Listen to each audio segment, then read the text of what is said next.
Bismillahirrahmanirrahim. Assalamualaikum warahmatullahi wabarakatuh. Waalaikumsalam warahmatullahi wabarakatuh. Alhamdulillah. Alhamdulillahilladzi hadana li hadza wa ma kunna linahtadiya laula an hadanallah. Asyhadu an la ilaha illallah wahdahu la syarikalah wa asyhadu anna Muhammadan abduhu wa rasuluhu la nabiyya ba'dah. Allahumma shalli wa sallim ala sayyidina Muhammad wa ala alihi wa sahbihi ajma'in, amma ba'du. Anak-anakku sekalian, adik-adik sekalian yang berbahagia, alhamdulillah pada pagi hari ini bisa bertemu walaupun secara online, secara virtual di hari Ahad ini, hari libur ya. Tapi dalam suasana pandemi, adik-adik, anak-anakku sekalian, KBM ataupun belajarnya secara daring di rumah masing-masing, sehingga seolah-olah tidak ada bedanya antara hari aktif ataupun hari libur.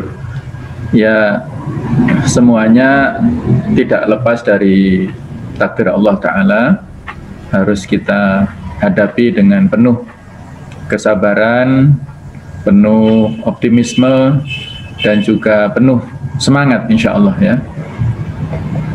Pada pagi hari ini saya menyampaikan tentang pemuda Islam dan kebangkitan umat. Apa peran remaja, anak-anak, generasi muda Islam dalam rangka untuk menyongsong kebangkitan umat. Dulu Islam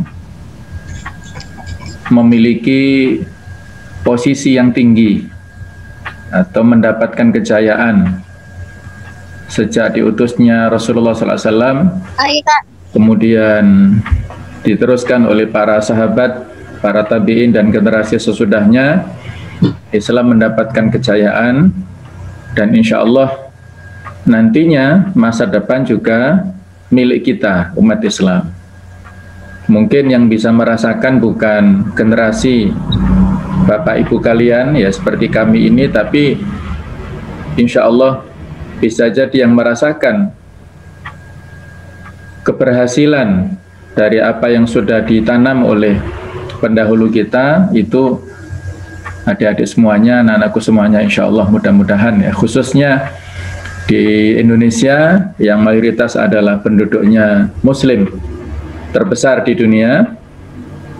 Kita jumlahnya penduduk Indonesia ini 270 juta orang kurang lebihnya, yang sekitar 80% itu adalah kaum muslimin, sehingga ya kurang lebih ada 200 jutaan penduduk muslim, yang ini adalah jumlah terbesar di dunia.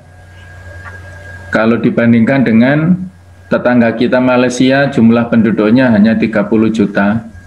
Penduduk Brunei juga hanya sedikit, ya barangkali sekitar 500.000 saja. Penduduk Singapura yang Islam minoritas di sana. Penduduk Saudi juga hanya kurang lebih 30 jutaan. Penduduk Turki itu ya sekitar 70 juta, Mesir juga 80 jutaan. Jadi kalau di total jumlah kaum muslimin yang ada di Timur Tengah dan sekitarnya dibandingkan dengan jumlah kaum muslimin di Indonesia, kita yang terbanyak.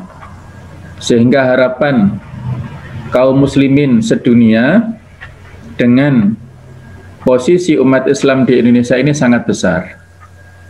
Oleh karena itulah kita yang ada di salah satu di antara penduduk Indonesia, dan khususnya di Malang Raya ataupun lebih khusus lagi di Kabupaten Malang ini, harus punya cita-cita yang tinggi, cita-cita yang mulia untuk melanjutkan perjuangan dan keinginan daripada generasi Bapak Ibu kalian yang telah merintis perjuangan Islam dalam bentuk yang sesederhana mungkin sampai yang paling maksimal.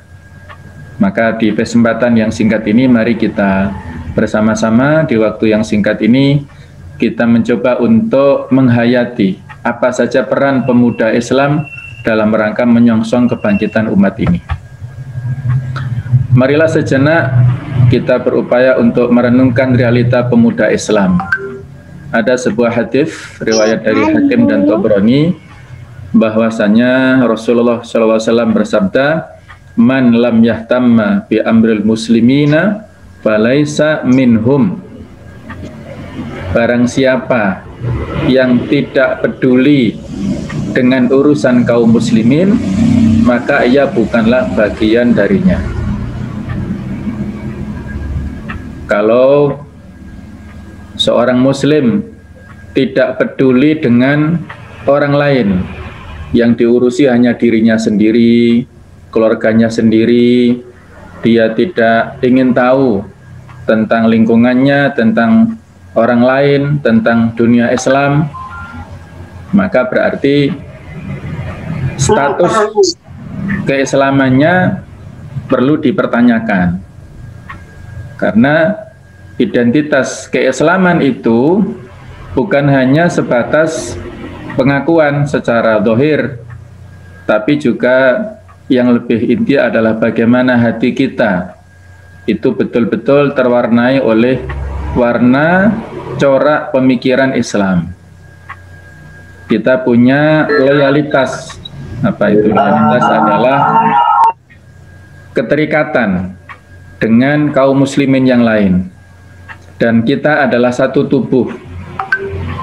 Matsalul mu'minina fi tawaddihim wa tarahumihim wa ta'atufihim kamatsalil jasadil wahid idza ishtaka minhu udwan tada'alahu sa'irul jasadi bisahri wal humma. Permisalan orang mukmin dalam hal kecintaan, dalam hal kasih sayang, dalam hal hubungan di antara mereka itu adalah seperti satu tubuh.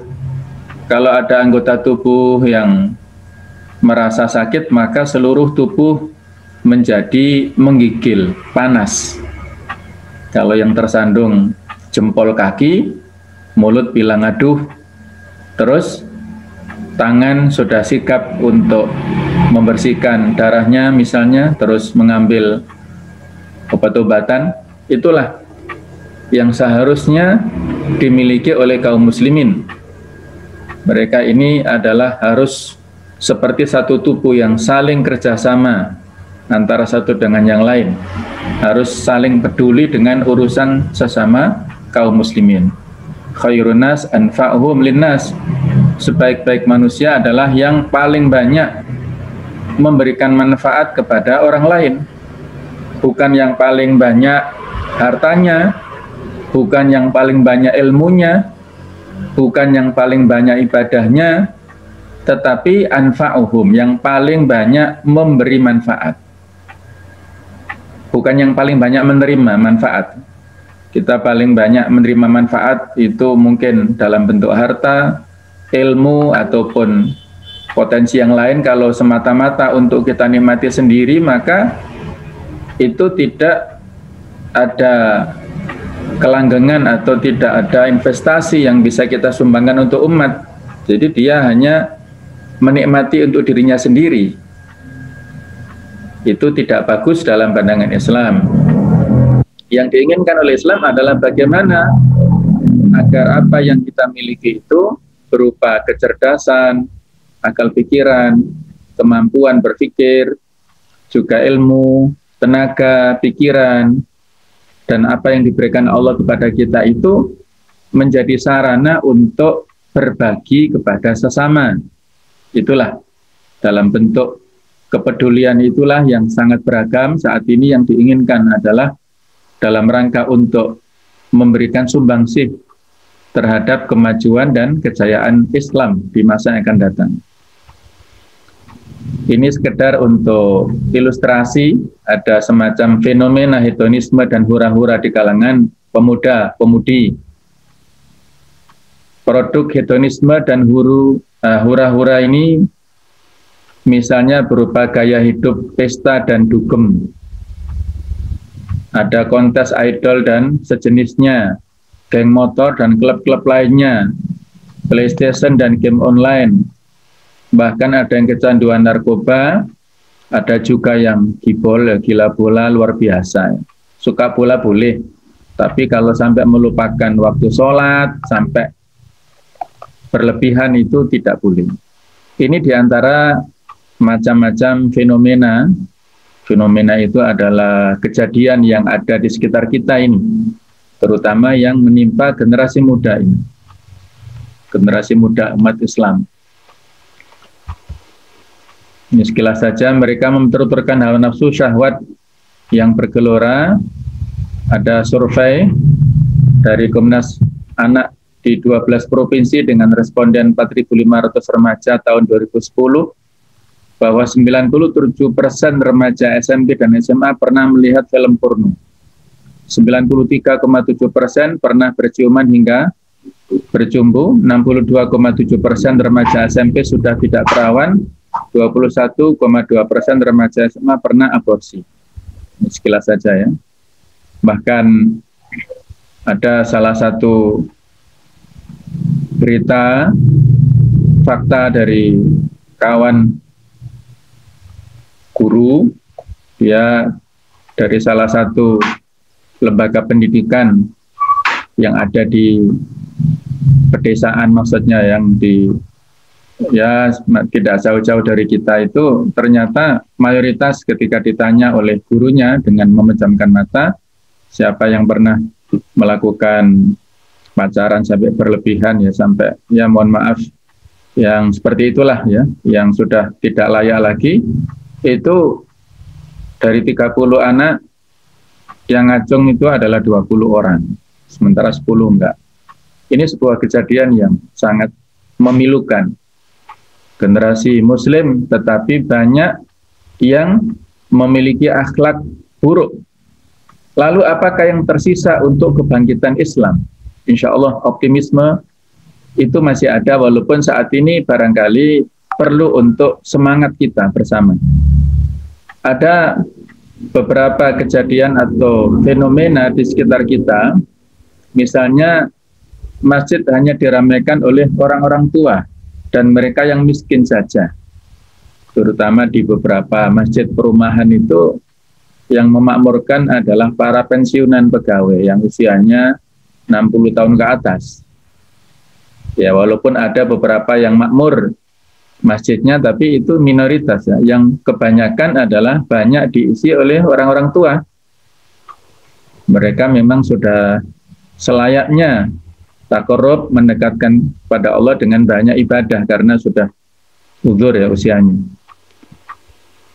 Kemudian kalaupun Ramadan datang, itu diisi hanya untuk bermalas-malasan, tidur. Ada sebagian yang menggunakan hadis dhaif, hadis lemah, naumus shaim ibadah, tidurnya orang yang berpuasa itu adalah ibadah, itu tidak benar. Itu hadis yang lemah, tidak boleh kita jadikan alasan. Ya kalau dibuat alasan daripada ngerasani atau daripada berghibah, daripada melakukan maksiat, lebih baik tidur ya, barangkali sedikit bisa dibenarkan, tapi kan harusnya perbandingannya bukan itu. Daripada tidur kan lebih baik baca Quran, lebih baik berdoa, berzikir, kan masih banyak yang lainnya yang bisa kita gunakan. Kalau kita menghabiskan waktu tidur 8 jam dalam sehari, berarti kan itu sekitar 30% dalam hidup usia kita kan. Kalau kita nanti diberikan Allah misalnya meninggal usia 60 tahun, kalau kita pakai tidur 8 jam per hari, berarti 20 tahunnya itu kita gunakan untuk tidur. Itu kalau 8 jam, kalau lebih ya lebih berarti ya. Maka inilah sebagai evaluasi kita semuanya. Ramadan menjadi ajang makan-makan dan begadang. Ini contoh, mungkin gambarnya kurang jelas ya. Ini pesta nasi kebuli atau nasi biryani atau nasi mandi atau apalah ya. Seolah-olah seperti pasir ini, padahal bukan, ini nasi ini. Terus dengan daging-dagingnya itu ya seperti kolam raksasa. Jadi dijadikan ajang untuk makan-makan sampai berlebihan ini. Nah, itulah ini. Di sana ya, di Saudi sana, bukan di kita. Jadi Ramadan sebagai ajang, ya bahasa kita anak-anak balas dendam ya. Kalau saat buka puasa itu seolah-olah balas dendam yang sebelumnya harus ditahan, harus masih ada yang coret-coret lagi ya, adik ya, tolong ditahan tangannya. Nah, harus ditahan, harus memiliki kesabaran, bukan hanya pada saat siang hari Ramadan, tapi juga sampai malamnya. Itu kan sebagai latihan siangnya itu. Jangan harus terus pada saat buka puasa semuanya serba boleh, itu salah. Kemudian ada juga semacam kejadian ataupun banyak yang menjadikan Ramadan itu atau simbol-simbol atau tradisi keagamaan itu agama hanya digunakan sebagai komoditas belaka dalam rangka untuk menarik konsumen. Jadi kalau Ramadan misalnya bisa ratingnya naik dengan tayangan-tayangan yang religi ya, kita bersyukurlah itu bisa memberikan pembelajaran. Tapi kalau itu hanya semata-mata demi materi, demi uang, itu yang kita sayangkan. Ini film-film lama barangkali jarang ataupun saat ini sudah nggak tayang lagi ya, tapi ini sekedar untuk ilustrasi bahwa Islam hanya dijadikan simbol-simbol identitas dohir saja, tapi dalam keseharian ataupun dalam kehidupan nyata tidak sesuai dengan yang seperti itu. Ini yang kita sayangkan.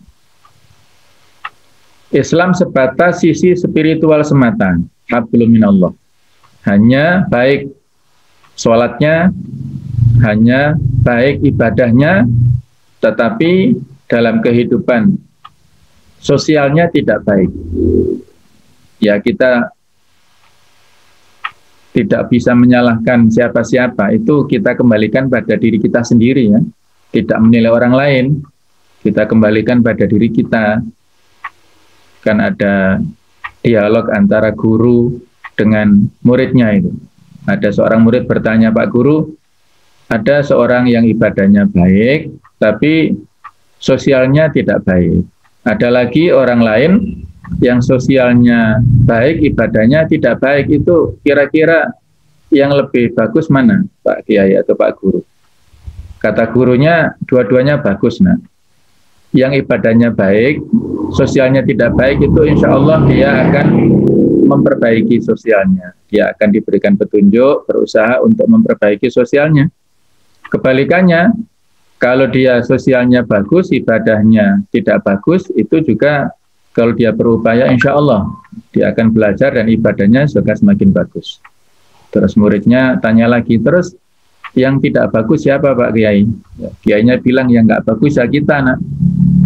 Karena kita suka ngomongin orang lain, suka bicarakan keburukan orang lain, suka nilai orang lain. Kita harusnya menilai pada diri sendiri. Jadi itulah. Kita perlu untuk menilai diri kita lebih dulu sebelum menilai orang lain. Apakah diri kita pada saat ini hanya sebatas spiritual? Spiritual itu adalah ibadah saja. Rukun Islam saja yang dilaksanakan. Syahadat, sholat, zakat, puasa, dan haji itu saja seolah-olah sudah menjadi Islam yang sempurna. Padahal masih banyak sisi-sisi hukum Islam yang lain yang menjadi tanggung jawab seorang muslim yang harus dilaksanakan, tapi dilupakan. Islam hanya hablum minallah, hubungan manusia dengan Allah saja, hablum minan nas ditinggalkan. Itulah kejadian, peristiwa, fenomena yang ada di sekitar kita. Maka kita harus berupaya untuk mengumpulkan alasan agar kita tetap optimis untuk menyongsong idealita kebangkitan. Kebangkitan umat bukan hanya sebatas mimpi ataupun angan-angan, tapi harus menjadi sebuah kenyataan. Kalau di sini kan hanya baru sebatas idealita kebangkitan, artinya harapan kebangkitan, sesuatu ideal, idealnya kita nantinya bangkit. Nah, realitanya sekarang kan belum. Bagaimana kita berupaya untuk menjadikan idealita kebangkitan itu menjadi sebuah kenyataan atau realita. Bagaimana kita berupaya untuk menjadikan mimpi menjadi sebuah kenyataan. Dan para ulama mengatakan bahwa impian kemarin adalah kenyataan hari ini, impian sekarang hari ini adalah kenyataan besok. Kalau kita tidak punya mimpi, berarti kita tidak mendapatkan kenyataan. Dan ada iklannya itu ya. Bermimpilah, mumpung sekarang mimpi masih gratis, tidak ada tarik pajaknya atau yang lain-lainnya, tidak bayar lah. Kita bermimpi, mimpi mau jadi presiden, adik-adik sekalian silahkan. Ada yang dari Malang nanti presiden Indonesia, ya silahkan. Ada yang jadi menteri agama, menteri pendidikan, menteri pemuda dan olahraga, atau yang jadi kepala bank syariah mana misalnya, atau gubernur Jawa Timur, bupati Malang, wali kota Malang, silakan kita bermimpi setinggi mungkin. Gantungkan cita-citamu setinggi langit, kan begitu pesan orang tua. Bukan hanya digantungkan, tapi harus ada upayanya dengan ikhtiar dan doa. Itu insya Allah bisa terpenuhi. Aksioma pergantian kejayaan. Aksioma itu artinya hal yang prinsip, hal yang pasti. Wa tilkal ayyamu nutawiluha bainan nas. Dan masa kejayaan dan kehancuran itu kami pergilirkan di antara manusia. Wa liya'lamallahu alladziina aamanu minkum wa yattakhidha minkum syuhada, supaya Allah mengetahui orang-orang yang beriman dari orang kafir, dan supaya sebagian kamu dijadikannya gugur sebagai syuhada. Jadi roda kehidupan itu pasti akan selalu berputar, terus berlalu. Kadang-kadang manusia di atas, kadang-kadang di bawah. Jangan hanya siap kalau di atas, di bawah juga harus siap. Ujian silih berganti. Kadang-kadang orang diuji dengan kesuksesan, bagaimana agar dia bisa bersyukur. Kadang-kadang orang diuji dengan kemiskinan, bagaimana dia bisa bersabar. Itu saja. Semua tidak lepas dari takdir Allah Ta'ala. Kita nikmati semuanya. Alladzi khalaqal mauta wal hayata liyabluwakum ayyukum ahsanu amala. Allah yang telah menciptakan kematian dan kehidupan untuk memberikan cobaan kepada kalian, siapa yang ada di antara kalian amalannya yang terbaik. Jadi yang terkait dengan pergiliran, sunnatut tadawul istilahnya, sunnah pergiliran umat itu terjadi sejak zaman dulu sampai nanti hari kiamat. Siapa yang memimpin sekarang inilah nantinya juga akan menjadi yang dipimpin. Yang sekarang menjadi subjek nantinya akan menjadi objek. Kita merasa sekarang menjadi objek, nantinya satu saat kita juga jadi subjek, jadi pelakunya. Maka harus disiapkan semuanya. Kita harus siap untuk menerima pergiliran, pergantian kejayaan ini, insya Allah. Aksioma tentang kemenangan umat Islam. Alladzi arsala rasulahu bil huda wa dinil haqq liyudhhirahu 'ala dini kullihi walau karihal musyrikun. Ini di At-Taubah 33, juga diulangi di surat As-Saff. Dialah Allah yang telah mengutus Rasulnya dengan membawa petunjuk Al-Quran dan agama yang benar untuk dimenangkannya atas segala agama, walaupun orang musyrik tidak menyukai. Inilah janji Allah. Liyudhhirahu 'ala dini kulli. Jadi Allah mengutus Rasulnya membawa ajaran Al-Quran, ajaran Islam ini, itu suatu agama yang wadunul haq, agama yang benar ini. Dan Allah sendiri yang memberikan jaminan kemenangan Islam.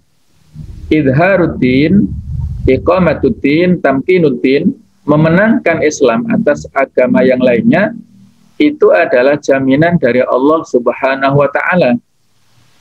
Sebuah jaminan dan kepastian dari Allah. Wallahu la yukhliful mi'ad. Allah tidak pernah mengingkari janjinya. Jadi pasti ini akan terjadi. Apakah waktu dekat atau waktunya lama, itu kembalinya kepada kita sendiri.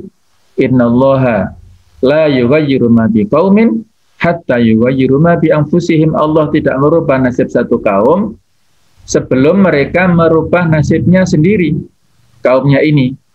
Artinya kita harus berupaya dulu untuk melakukan segenap usaha-usaha manusiawi dalam rangka untuk menjemput takdir Rabbani, menjemput takdir Allah. Jadi ingat kalimatnya, memadukan antara ikhtiar insani dengan takdir Rabbani. Kita berupaya semaksimal mungkin adik-adik menjadi yang terbaik di kelasnya, sebisa mungkin jadi ranking 1, sebisa mungkin menjadi hafidhul Quran, hafal 30 juz, sebisa mungkin bisa hafal hadits-hadits nabawi, paling tidak arba'in nawawi itu, dan lain-lainnya. Kemampuan anak-anak sekalian ini adalah kemampuan yang di atas dulu para generasi pendahulu dulu, insya Allah. Kalau itu diasah dengan baik. Nah, bagaimana kita, adik-adik sekalian ini berupaya untuk memiliki potensi, mengasah potensi dengan semaksimal mungkin itu, yang dengan itulah Allah memenangkan, ya, memberikan kemenangan itu karena kita semuanya punya layak untuk memiliki kualifikasi ataupun ciri-ciri sifat-sifat pemenang itu. Kalau kita sebagai atlet misalnya, atlet ya misalnya lari cepat, nah bagaimana supaya berupaya menjadi pelari yang paling cepat dengan latihan, kan? Otomatis harus latihan, kalau nggak latihan ya nggak akan menang. Jadi kalau latihan berupaya sudah maksimal, insya Allah akan dimenangkan nanti di perlombaan. Itulah ya, melakukan ikhtiar insani untuk menjemput takdir dari Allah Ta'ala, takdir Rabbani. Golongan yang teguh berjuang. Ada hadis riwayat Bukhari Muslim, hadis sahih, la tazalu ta'ifun min ummati. Ada senantiasa golongan di antara umatku, la tazaluna alal haq, yang mereka itu selalu berupaya senantiasa untuk menegakkan kebenaran. Musuh-musuh mereka tidak mampu membahayakan mereka saat Allah menentukan urusannya. Jadi ada firqah najiyah, ta'ifatun mansurah, golongan yang diselamatkan oleh Allah Ta'ala, yang mendapatkan kemenangan, yang selalu istiqomah dalam kebenaran, itulah yang nantinya akan mendapatkan pertolongan Allah.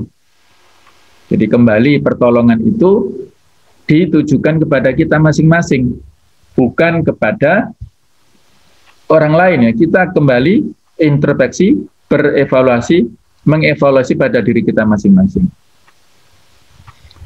Jadi tugas pemuda Islam adalah menjadi jembatan penghubung antara realita dan idealita. Realita itu fakta saat ini yang belum kondusif, belum sesuai dengan Islam. Idealitanya, keinginannya tadi yang ideal, itu umat Islam mendapatkan kejayaannya. Nah, sekarang belum. Keinginan umat Islam memimpin itu sekarang belum terjadi. Maka bagaimana pemuda Islam ini punya keinginan, punya kemauan yang kuat, punya azam yang atau tekad yang membaca, menjadi jembatan penghubung, menjadi perantara antara realita yang ada saat ini dengan keinginan-keinginan kita. Tugasnya tidak ringan ini, insya Allah. Tapi dengan izin Allah Ta'ala, kita akan mendapatkan kemenangan yang ideal yang kita inginkan semuanya insya Allah. Bagaimana caranya? Ini silakan ditulis masing-masing, disiapkan tulisannya, catatannya, insya Allah bermanfaat. Langkah yang pertama, menyadari peran pemuda dalam sejarah Islam dan bangsa. Kata Soekarno, jas merah, jangan sekali-kali melupakan sejarah. Atau jas hijau, jangan sekali-kali kita hilangkan jasa ulama. Artinya kita harus belajar dari sejarah. Karena peristiwa itu pasti selalu berulang. Dari waktu ke waktu akan selalu terjadi bergantian. Akan berulang-ulang. Maka pada saat kita memiliki kesadaran bagaimana peran pemuda dalam sejarah Islam dan bangsa ini, insya Allah kita akan memiliki optimisme. Oh, ternyata memang betul bahwa perubahan itu diawali, dipelopori oleh pemuda. Baik itu sebelum diutusnya Rasul, maksudnya Rasulullah SAW, ataukah sesudah diutusnya beliau, itu peran pemuda luar biasa. Ya, misalnya saya kasih 2 contoh singkat saja ya, yaitu bagaimana kisah Ghulam wa Ashabul Ukhdud yang diabadikan di surat Al-Buruj. Jadi Ghulam itu maksudnya anak kecil yang dia ini punya peran yang luar biasa. Dia memiliki peran yang sangat istimewa. Jadi dia belajar pada tukang sihir dan pada rahib dan tukang sihir lah, kurang lebih seperti itu. Nah, dia akhirnya punya kemampuan yang luar biasa. Terus pada saat dia melewati jalan, dia dihadang oleh binatang yang besar.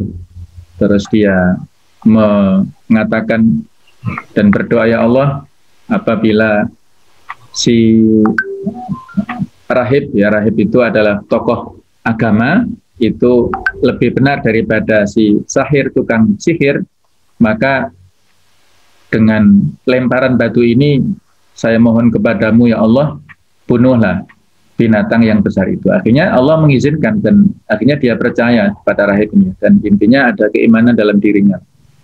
Sampai si rajanya yang saat itu raja ini mengaku sebagai Tuhan supaya disembah oleh umatnya atau oleh kaumnya, oleh rakyatnya. Dan ketika mendengar ada pemuda ini, ya raja ini marah-marah dan memerintahkan kepada si anak ini supaya percaya dengan rajanya ini. Tapi ketika dipanggil, si Ghulam ini tidak mau, tidak bisa meyakini atau tidak mempercayai kalau raja itu sebagai Tuhan. Maka dibawalah si Ghulam ini ke atas gunung, diperintahkan kepada tentara untuk melemparkan anak kecil ini supaya mati dari atas gunung, hancur leburlah supaya itu. Ketika dibawa ke atas gunung, ternyata gunungnya bergetar. Dan tentara-tentara yang diutus si raja ini gelundung semua. Jadi berjatuhan terus tewas semua. Akhirnya dia balik. Dia balik menemui si raja itu. Rajanya marah-marah, terus memerintahkan pasukan untuk membawa si anak kecil ini ke tengah lautan, di atas kapal. Kalau sudah sampai di tengah laut, lemparlah anak kecil ini ke dalam samudra. Itu dilakukan. Nah, ternyata ketika sampai di tengah laut, ada badai yang sangat dahsyat, sehingga tentara-tentara yang sudah berniat mencelakai si anak kecil ini berjatuhan dari kapal ke dalam lautan, mati semua. Dan yang selamat adalah si anak kecil ini kembali menghadap raja. Dan dia mengatakan, wahai raja, kalau Anda ingin membunuh saya, silahkan. Saya kasih tahu caranya. Caranya apa, wahai anak kecil? Kumpulkan seluruh rakyat di tanah lapangan. Terus apa? Nah, saat itu panahlah aku dari panahku yang aku miliki ini, ambillah anak panah dan lemparkan anak panah itu kepadaku. Maka itu dilakukan, tapi dia punya syarat anak kecil. Tapi sebelum Anda melemparkan anak panah ini, bilanglah begini, wahai sang raja. Bismillahi Rabbil Gulam. Dengan nama Allah, Tuhan daripada si anak kecil ini. Ya, itu akhirnya dilakukan oleh sang raja ini. Dikumpulkan rakyatnya di tanah lapang, kemudian anak kecil ini diikat di sebuah tiang, terus diambillah anak panah dari kepemilikan dari si milik anak kecil ini, terus dilemparkan oleh seorang yang sangat lihai. Tapi sebelum melempar dia mengatakan Bismillahi Rabbil Gulam. Semuanya mendengarkan kalimat ini dengan seksama, dan akhirnya dilepaslah anak panah itu, jatuh ke pelipis sebelah kiri anak kecil, dan dengan izin Allah dia meninggal dunia. Setelah meninggal dunia itulah masyarakat berteriak, Amanna bi Rabbil Gulam, Amanna bi Rabbil Gulam. Kami mengimani anak Tuhannya si anak kecil ini. Kami mengimani. Jadi masyarakat saat itu yang sebelumnya mengimani si raja akhirnya mengimani, ya, beriman kepada Allah Ta'ala. Dengan meninggalnya anak kecil yang satu itu, maka digantikan oleh ribuan rakyat. Jadi istilahnya gugur satu tumbuh seribu, pahlawan. Akhirnya sang raja marah-marah. Bagaimana ini? Aku ingin supaya menghabisi anak kecil ini, supaya semuanya tidak ada yang menentangku. Tapi justru dengan kematian anak ini, orang-orang malah mengimaninya, mengimani Tuhannya. Akhirnya dia membuat keputusan, memerintahkan supaya digali parit dan diisi dengan bahan bakar, batu, kayu, dinyalakan api yang dahsyat. Dia ancam siapapun dari rakyatnya yang tidak mau kembali kepada agama raja, tidak mau mengimani kepada raja, maka akan dilemparkan ke dalam parit yang menyala-nyala apinya itu. Nah, akhirnya dilaksanakan itu, ya. Sudah dilaksanakan, orang-orang alhamdulillah mereka istiqomah dalam kebenaran. Jadi satu demi satu dilemparkan. Ada yang melepuh, ada yang hancur tulang belulangnya. Dan kisah yang sangat mengharukan adalah seorang ibu yang menggendong putranya ragu-ragu apakah masuk ke parit itu ataukah tidak jadi. Maka dengan izin Allah Ta'ala, anak kecil yang baru digendong, yang baru usia beberapa waktu saja, masih kecil sekali, ya, itu dengan izin Allah mengatakan, Ya ummah, isbiri fa innaki alal haq. Wahai ibu, bersabarlah, sesungguhnya engkau berada di atas kebenaran. Maka ibunya mantap. Nah, ini sebelumnya nggak pernah bicara, tapi dengan izin Allah bisa bicara. Ini adalah wahyu dari Allah, berarti ilham dari Allah, takdir dari Allah. Akhirnya dia dengan mantap melompat dan masuk dan meninggal dunia dalam keadaan syahid, insya Allah. Jadi itulah luar biasa. Maka Allah mendokumentasikan, ya, di ayat di surat Al-Buruj, Qutil ashabul ukhdud an-nari dzatil waqud idhum 'alaiha qu'ud wa hum 'ala ma yaf'aluna bil mu'minina syuhud wa ma naqamu minhum illa ayyuminu billahil azizil hamid, dan seterusnya. Itu adalah peran pemuda yang luar biasa. Satu orang dengan izin Allah bisa menjadikan ribuan orang masuk Islam. Tadi potongan ayat di surat Al-Kahfi juga luar biasa. Al-Kahfi ini adalah surat yang luar biasa, yang menjadi jawaban atas kegundahan dan pertanyaan orang-orang Quraisy. Mereka sudah sangat susah untuk mengendalikan dakwah Rasulullah SAW pada saat itu. Mereka mau negosiasi untuk mau beribadah kepada Allah setahun, kemudian Rasulullah harus mengibadahi, menyembah Tuhan mereka setahun. bergantian, akhirnya turun surat Al-Kafirun itu. Rasulullah nggak mau dengan itu. Akhirnya lewat sebuah saran dari seorang konsultan zaman dulu itu dukun. Itu supaya tokoh-tokoh Quraisy berangkat ke Madinah, konsultasi kepada orang-orang Yahudi. Apa yang bisa dilakukan untuk menghambat dakwah Rasulullah ini? Maka berangkatlah tokoh-tokoh Quraisy ke Madinah bertanya kepada orang-orang Yahudi, apa yang harus bisa dilakukan? Maka sesampai di sana, tokoh-tokoh Yahudi ini memberikan saran. Tanyakan kepada dia yang mengaku sebagai nabi itu tentang beberapa pertanyaan, paling tidak 3 pertanyaan.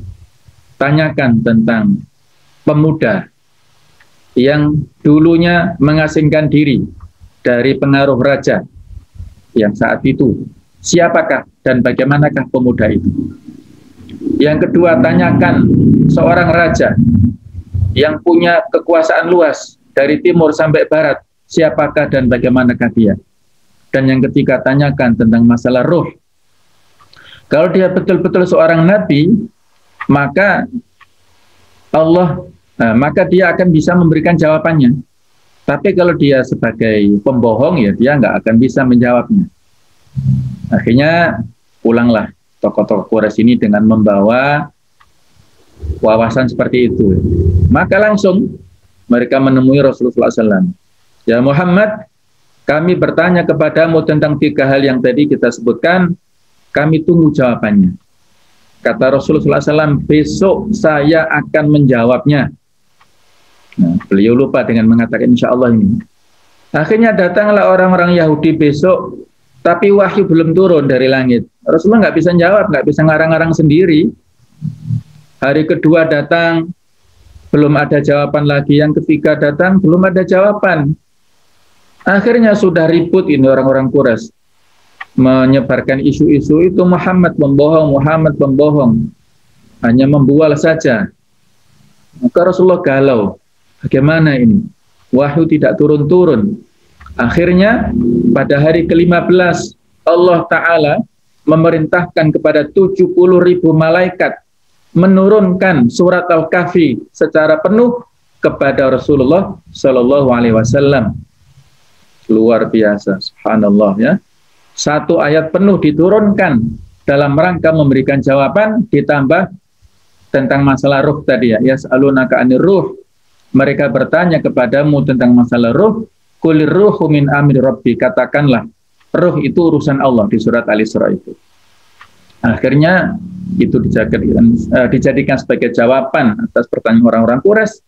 Dan pada saat mereka mendengarkan jawaban ini, yang namanya orang Quraisy, ya, orang jahiliyah, sudah tertutup mata hatinya, mereka tidak objektif menerima, tapi malah beralasan macam-macam. Inilah, walaupun sebagian ada, sebagian kecil saja yang menerima, tapi sebagian besar masih menolak dengan risalah yang dibawa oleh Rasulullah SAW. Jadi kisah Ashabul Kahfi ini luar biasa. Seorang tokoh-tokoh pemuda yang jumlahnya kurang lebih 7 ditambah anjingnya itu, mereka menyelamatkan diri. Di situ banyak sekali fitnah.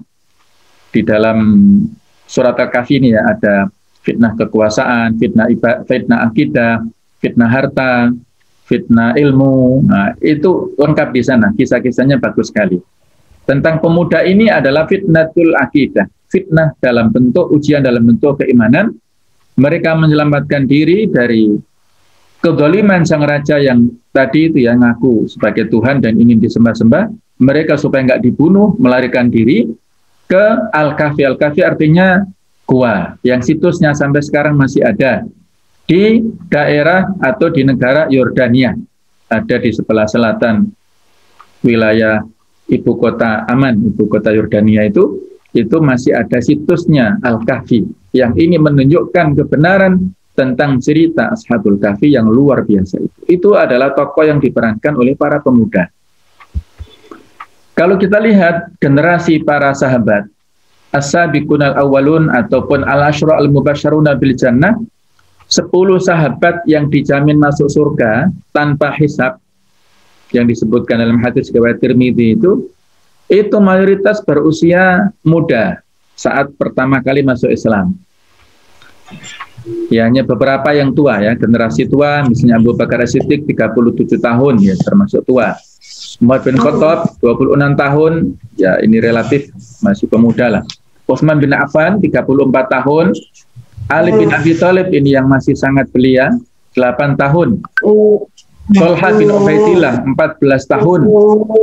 Ini yang menjadi tameng pada saat perang Uhud. Dan Zubair bin Awam 16 tahun, menantu daripada Abu Bakar, suami daripada Asma binti Abi Bakar. Putra-putranya para ulama semua, ada Abdullah bin Zubair, ada Urwah bin Zubair, dan lain-lain. Sa'ad bin Abi Waqqas itu usianya saat masuk Islam 17 tahun, seorang sahabat yang mendapatkan predikat doanya mustajab dan menjadi panglima yang luar biasa. Sa'id bin Zaid ini saudara atau adik iparnya Umar bin Khattab, suami daripada Fatimah bin Khattab, itu usia 15 tahun masuk Islam.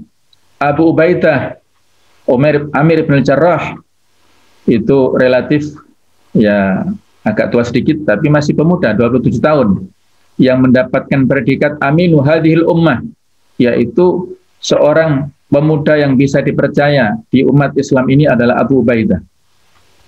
Dan Abdurrahman bin Auf 30 tahun, seorang konglomerat yang kekayaannya luar biasa. Kekayaannya yang sangat banyak. Beliau ingin miskin tapi tidak bisa. Memang ditakdirkan untuk menjadi orang kaya. Inilah 10 sahabat yang sudah mendapatkan tiket. Kalau ada pertunjukan apa, sudah dapat tiket kan aman. Ya. Sudah jelas nomor seatnya, tidak perlu antri lagi. Nah, ini luar biasa. Sudah dapat tiket masuk surga, tidak perlu antri lagi, tidak perlu cemas lagi. Mereka ini para sahabat yang banyak memberikan andil tentang kepada kejayaan Islam. Ada lagi generasi sahabat yang juga rata-rata para pemuda. Hampir seluruh teamwork yang direkrut oleh Rasul Sallallahu Alaihi Wasallam adalah para pemuda. Ada Mus'ab ibnu Umair. Ini seorang pemuda parlente, kekayaannya yang dimiliki oleh orang tuanya luar biasa. Ibunya bangsawan. Sehingga pada saat masuk Islam, ibunya mengancam tidak mau makan. Ini mirip seperti kisahnya saat Nabi Waqqas tadi. Dialah yang merupakan duta pertama dalam Islam, dikirim oleh Rasulullah SAW ke kota Madinah untuk dakwah di Madinah, dan berhasil sukses berdakwah di sana karena punya wajah yang tampan, punya penampilan yang menarik, punya retorika yang bagus, sehingga bisa berdakwah dengan sukses di Madinah. Ada Usama bin Zaid, putra daripada Zaid bin Haritha. Zaid bin Haritha itu adalah dulunya anak angkat Rasulullah SAW yang sangat loyal kepada beliau.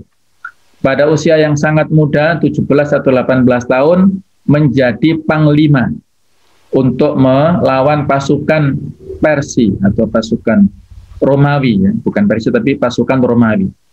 Kemudian Zaid bin Thabit, usia masuk Islam 13 tahun, punya kemampuan kecerdasan yang luar biasa, mampu untuk menerjemahkan berbagai macam bahasa, penghafal Quran yang luar biasa, penulis wahyu yang sangat cerdas. Nah, dan juga ada tokoh ini, anak-anak muda, usia 13-14 tahun ya, mungkin usia SMP lah, Mu'ad ibnu Amr ibnu Jamuh, dan juga Mu'awad ibnu Afra 14 tahun. Dua orang anak ini, anak remaja inilah yang berhasil membunuh Abu Jahal pada saat perang Uhud. Luar biasa.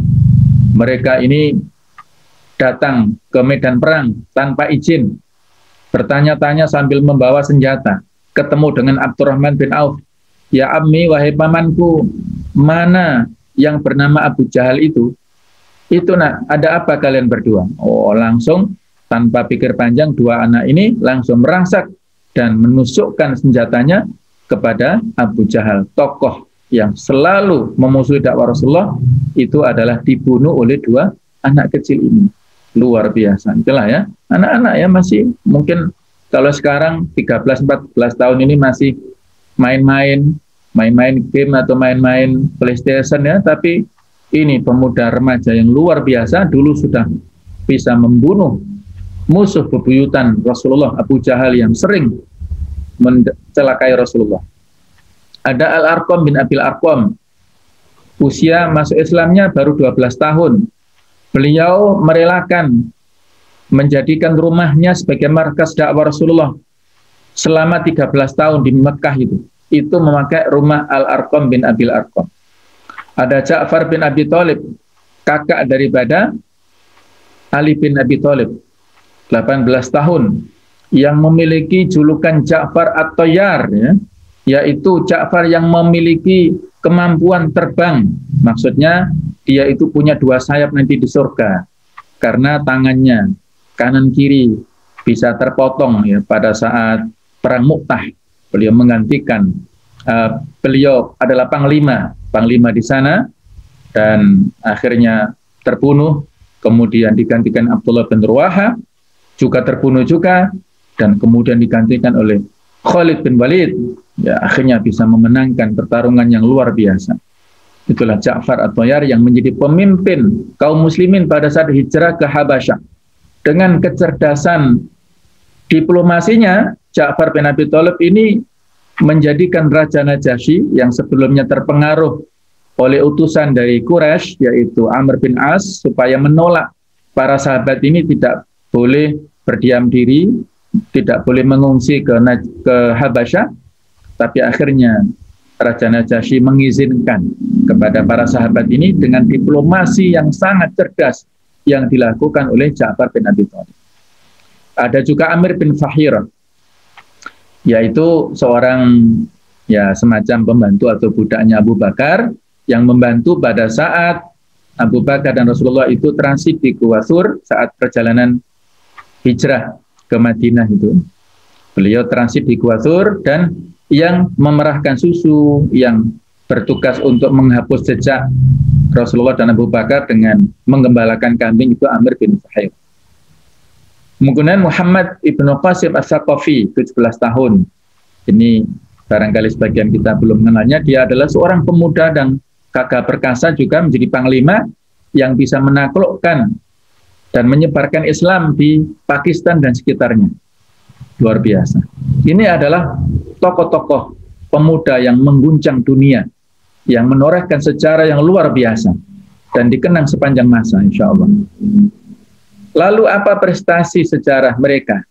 Mereka mampu menaklukkan 2 imperium besar dunia, Romawi dan Persia. Mereka juga berhasil melakukan ekspansi.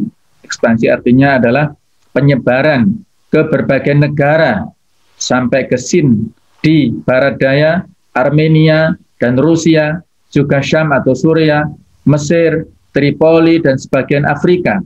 Penaklukan ini berhasil dirampungkan hanya dalam kurun waktu 35 tahun saja. Luar biasa, subhanallah. Perjuangan yang luar biasa dari para sahabat generasi luar biasa yang disebutkan Allah, yang ditakdirkan menjadi khairun nas. Kuntum khaira ummah yang ditampilkan untuk manusia. Khairun nasi qarni, thumma ladina yalunahum, thumma ladina yalunahum. Sebaik-baik abad, sebaik-baik manusia adalah abadku, dan abad sesudahnya, kemudian abad yang sesudahnya.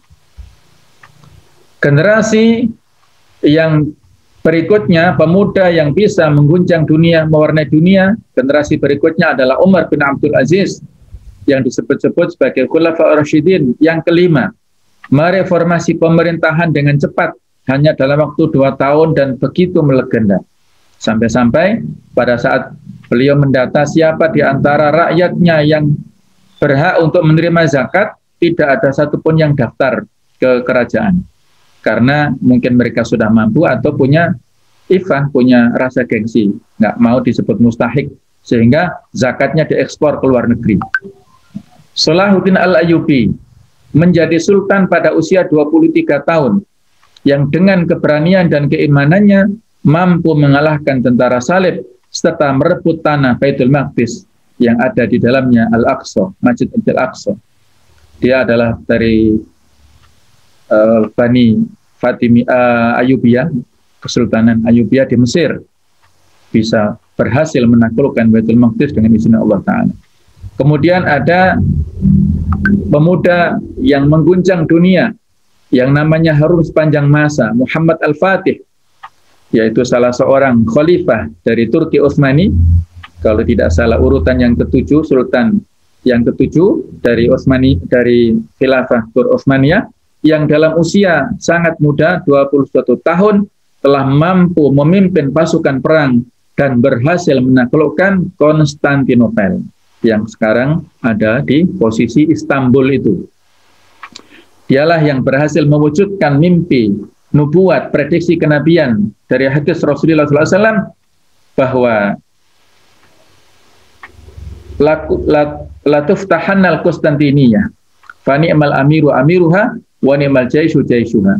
Nanti suatu saat pasti Konstantinopel itu akan ditaklukkan oleh umat Islam, maka sebaik-baik pemimpin adalah pemimpinnya dan sebaik-baik pasukan itu adalah pasukannya. Berhasil menaklukkan Konstantinopel pada tahun 1543 Masehi, 800 tahun sesudah diucapkannya prediksi kenabian oleh Rasulullah SAW pada saat dulu, itu baru diwujudkan oleh beliau. Setelah sebelumnya ada upaya dari Abu Ayyub Al-Ansari dan para panglima Islam belum berhasil menembus jantung pertahanan Romawi Timur di Konstantinopel, dan dengan izin Allah perjuangan beliau berhasil dengan fenomenal. Bisa kita baca bagaimana fenomenalnya perjuangan beliau sampai menggeret pasukannya itu dari daratan lewat kapal-kapalnya, karena pada saat itu Selat Bosporus itu dipenuhi oleh ranjau, sehingga kapal siapapun yang melewat itu tidak bisa, pasti akan tenggelam atau akan celaka. Nah, beliau ini akhirnya melintasi dari perbukitan dengan kapal-kapal yang kurang lebih ada 250.000 tentara, luar biasa. Kemudian ada juga para pemuda yang bisa mewarnai perjuangan Indonesia. Soekarno saat menjadi presiden itu pada umur 40 tahun, Panglima Besar Jenderal Sudirman mendapatkan puncak pangkat kemiliteran tertinggi pada usia 29 tahun. Muhammad Nasir menjadi Perdana Menteri pada usia 41 tahun. Dan Ahmad Nasution menjadi Jenderal Kasat pada usia 31 tahun. Ya, relatif mereka ini adalah para pemuda. Luar biasa, para pemuda ini merupakan aset yang dimiliki oleh bangsa kita, yang banyak memberikan kiprahnya untuk kemerdekaan kita dan mempertahankan kemerdekaan kita. Sehingga kata Soekarno, berilah aku 10 pemuda, maka aku akan mengguncang dunia. Itulah semboyan beliau. Langkah yang kedua, kalau tadi kan masalah sejarah ya, sekarang kita harus menyadari potensi yang ada dalam diri setiap pemuda. Kita punya potensi yang luar biasa kalau kita manfaatkan dengan maksimal. Jangan menua, hai pemuda, jangan ya menua dari sisi tenaganya. Ya. Kalau kebijakan ataupun kearifan kesabarannya, barangkali kita harus dewasa ya. Tapi usianya tetap usia muda, semangatnya juga selalu semangat muda. Adik-adik ini kan usianya masih muda semuanya, punya potensi yang luar biasa, harus dimaksimalkan. Bagaimana cara ataupun potensi yang kita miliki itu? Ada beberapa yang kita catat di sini. Yang pertama, kuwatus syabab, kekuatan pemuda. Kekuatan pemuda ini luar biasa. Kekuatan yang kalau Yusuf Qaradawi itu mengibaratkan pemuda itu seperti siang hari pada jam 12 siang itu.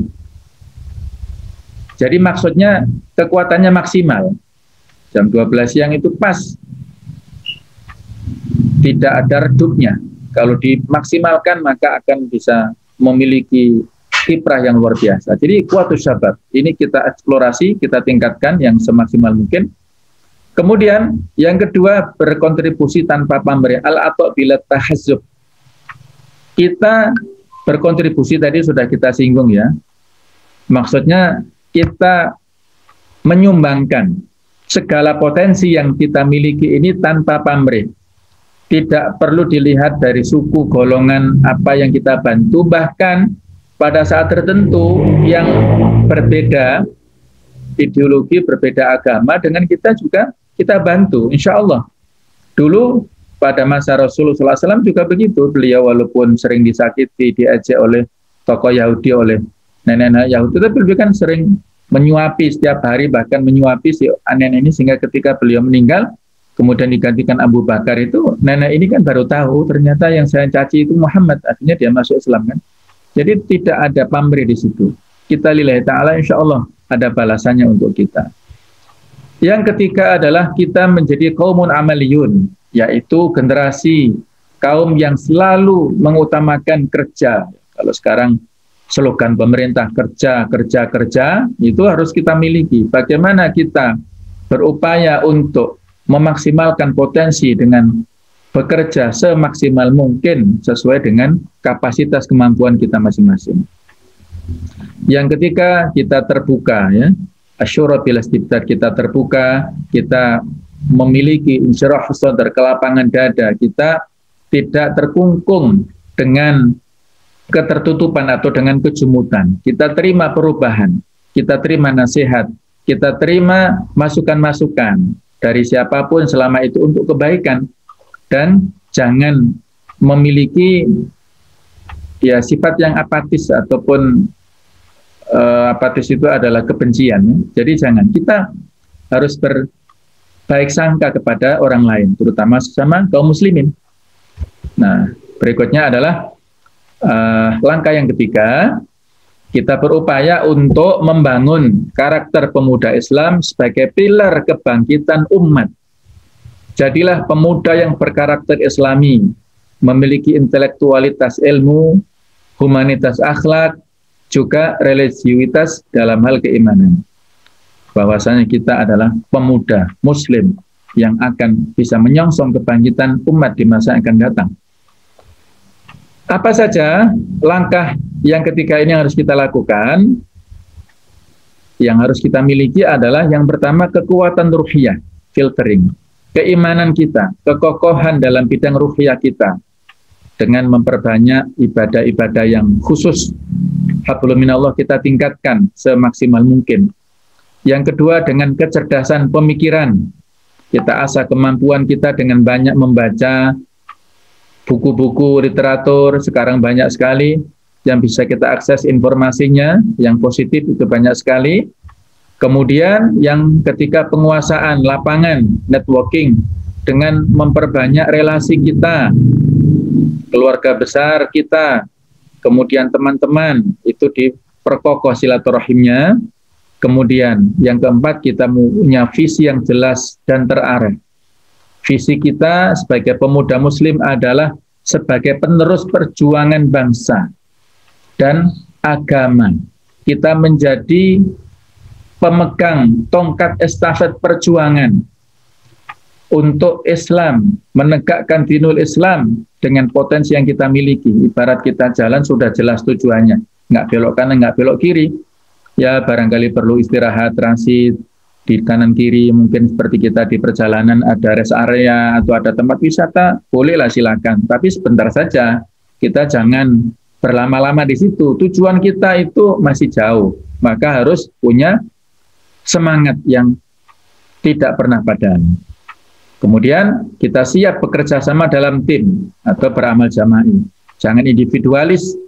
Kita harus belajar berorganisasi dengan baik. Kalau di sekolah mungkin siap jadi pemimpin, misalnya menjadi ketua kelas misalnya, atau ketua OSIS, silakan. Itu adalah untuk latihan. Tapi kalau satu saat menjadi yang dipimpin juga nggak masalah.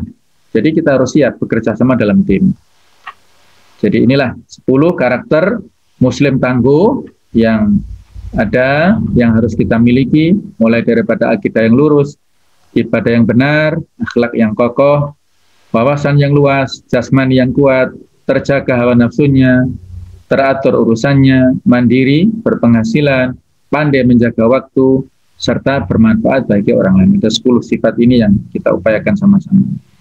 Maka move, kita bergerak, mari kita bergerak bersama. Karena kewajiban itu kewajiban kita lebih banyak daripada waktu yang tersedia.